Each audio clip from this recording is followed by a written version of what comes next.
welcome to Anastasia Techno World. So in the last video we studied about preoperative preparation which included preoperative investigation. So in this preoperative investigation ये मैंने बोला था पहले ही कि मैं last video में ये अच्छे से एक्सप्लेन करूँगी एंड इसके लिए मैं एक सेपरेट वीडियो बनाऊँगी and today will be studying the same.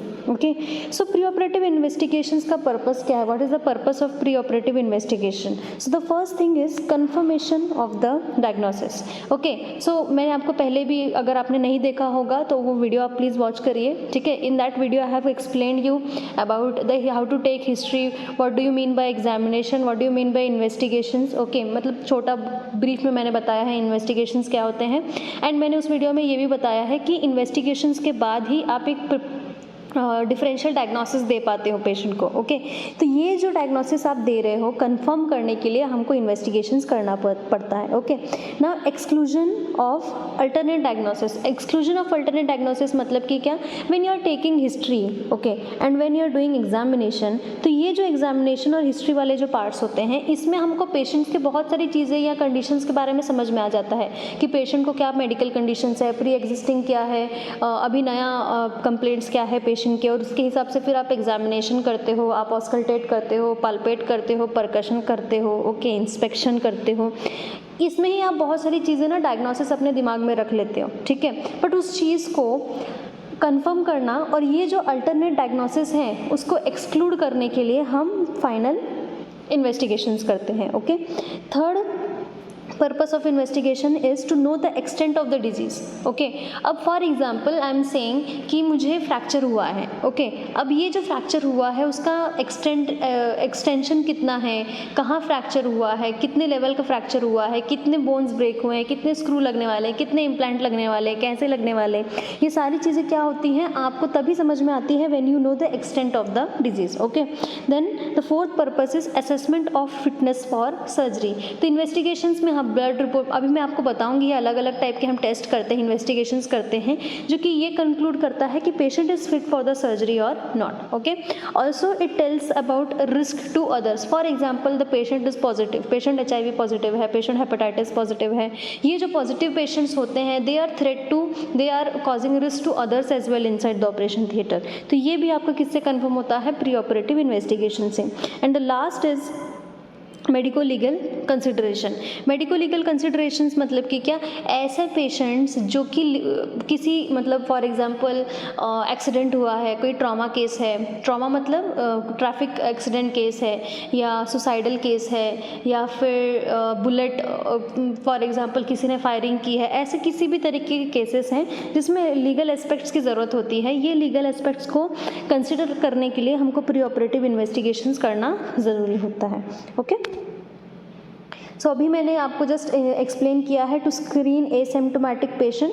So investigations में क्या होता है? Patient, although the patient is having symptoms और नॉट, आप ये इन्वेस्टिगेशंस करते ही हो जिसमें आपको कंफर्म हो जाएगा कि पेशेंट को सिम्टम्स नहीं थे but still the patient is having some type of medical condition. Okay, second क्या है आपका? Severity of disease. Severity of disease क्या बताएगा? Extent of the disease. Okay, then wide spread information of anaesthesia and surgical service safety. तो ये आपको क्या बताता है? आपके चॉइसेस के बारे में regarding anaesthesia and surgery. Investigations आपको कंफर्म कर देंगे कि पेशेंट को किस तरीके का एनेस्थीसिया देना है और सर्जिकल अप्रोच क्या लेनी है. ठीक है, देन को रिलेट डिजीजेस क्लिनिकल. तो जैसे मैंने आपको बोला अभी जस्ट कि हम हिस्ट्री ले रहे हैं, हम एग्जामिनेशन कर रहे हैं और हम एक अल्टरनेट डायग्नोसिस निकाल रहे हैं. ठीक है, अब हमने इन्वेस्टिगेशंस करके क्या कर लिया? हमने जो अल्टरनेट डायग्नोसिस थे उसको क्या कर दिया? एक्सक्लूड कर दिया. अब ये जो एक्सक्लूड आपने कर दिया है, ये एक्सक्लूजन के बाद में आप क्या करोगे? आप क्लिनिकली पेशेंट के डिजीजेस को कोरिलेट करने की कोशिश करोगे जिससे आप अपना जो डायग्नोसिस होता है उसको कंफर्म कर लोगे. ठीक है, then is it helps to determine rate, rhythm of the heart and level of electrolytes in the body. तो ये जितनी भी चीज़ें होती हैं ये आपके इन्वेस्टिगेशन टेस्ट में ही आती हैं. ठीक है, तो मैंने आपको लास्ट वीडियो में बताया था investigations are of two types. क्या क्या टाइप्स हैं इसके? एक रूटीन इन्वेस्टिगेशन है और एक स्पेसिफिक इन्वेस्टिगेशंस है. तो रूटीन इन्वेस्टिगेशंस में ऐसे टेस्ट आते हैं, ऐसे इन्वेस्टिगेशंस आते हैं जो हम रूटीन बेसिस में करते हैं. फॉर एग्जांपल ब्लड हो गया जिसमें आप हीमोग्राम करते हो, ठीक है, CBC करते हो. यूरिन एनालिसिस हो गया जिसमें आप volume, colour, specific gravity, protein, पस सेल्स, RBCs, शुगर, एल्ब्यूमिन, ये सारी चीज़ें आप यूरिन एनालिसिस में चेक करते हो. ओके, देन आप बेसिक में और क्या क्या चीज़ें चेक करते हो, चेस्ट एक्सरे करते हो, ठीक है, सीरम इलेक्ट्रोलाइट्स करते हो, नॉर्मल ईसीजी करते हो, ये सारी चीज़ें किस में आती हैं, रूटीन इन्वेस्टिगेशंस में आती हैं। इसमें आप क्या करते हो, बेसिक जो चीज़ें होती हैं, फॉर एग्जांपल अगर आपको फीवर भी है तो आप फीवर में जाते हो, फीवर होने के बाद जब आप हॉस्पिटल जाते हो तो आपको एक बेसिक चीज़ें बोली जाती हैं कि आप चेस्ट एक्सरे कर लीजिए, आप ब्लड टेस्ट कर लीजिए, ये एक बेसिक चीज़ें होती हैं। ओके, ये आपको करनी ही होती हैं। ये सिर्फ और सिर्फ पेशेंट सर्जरी के लिए जा रहा है तभी करनी है, ऐसा ज़रूरी नहीं है, इसलिए हम इसको क्या बोलते हैं, रूटीन इन्वेस्टिगेशंस बोलते हैं। फिर आते हैं स्पेसिफिक इन्वेस्टिगेशन। तो specific investigations are done after routine investigations. Why the specific investigations are done? To confirm the diagnosis. Okay, अब मैं ऐसा बोल रही हूँ कि रूटीन भी कंफर्म करेगा, स्पेसिफिक भी करेगा, बट आपको एनलार्ज फॉर्मेट में अगर किसी डिजीज़ का एक्सटेंशन पता करना है तो you can go with specific investigation. तो स्पेसिफिक इन्वेस्टिगेशंस में हम क्या क्या चीज़ें करते हैं जो कि एडवांस होती हैं, जैसे for example 2D echo, 3D echo, stress test, angiography, okay, ABG, okay, then LFT, KFT, ठीक है, ये सारी चीज़ें किस में आती हैं, आपके स्पेसिफिक इन्वेस्टिगेशंस में।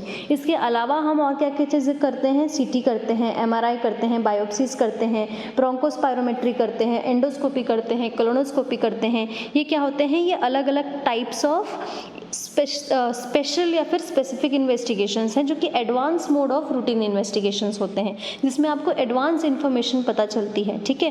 तो ये जितनी भी चीज़ें होती हैं इन सब का पर्पस क्या होता है, इन सब का पर्पस होता है ये 6 जो क्राइटेरियाज हैं, ये जो 6 पैरामीटर्स हैं उसको कवर करना, उसको एग्जीक्यूट करना और उसका जितना भी पेशेंट का इन्फॉर्मेशन है उसके बारे में पता करना। अब इससे होगा क्या, इससे ये होगा कि आपको इंट्रा ऑपरेटिव पीरियड में एंड पोस्ट ऑपरेटिव पीरियड में, दोनों में भी जो भी इंट्रा ऑपरेटिव या पोस्ट ऑपरेटिव कॉम्प्लिकेशंस होने वाले हैं वो सारे कंफर्म हो जाते हैं, ठीक है। जिससे क्या होगा, आपके जो डॉक्टर्स हैं वो एनेस्थेशिया अप्रोच और सर्जिकल अप्रोच अपने चॉइस के हिसाब से ले सकते हैं, ठीक है।